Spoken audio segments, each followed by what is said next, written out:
Hi and welcome. Today I'll show you how to set up VR hands. Now I'm using controller. So just press the Oculus button. Go to Quick Settings. Settings. A virtual workspace or straight hands and controllers. Hands. And make sure that hand tracking is on. Depends what you prefer, right or left hands.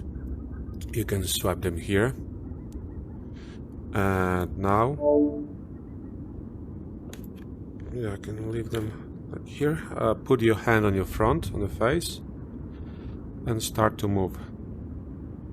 Like you can see, I can move my hands and it's tracking.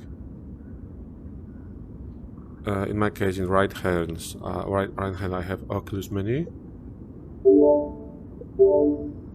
and in left hand it should be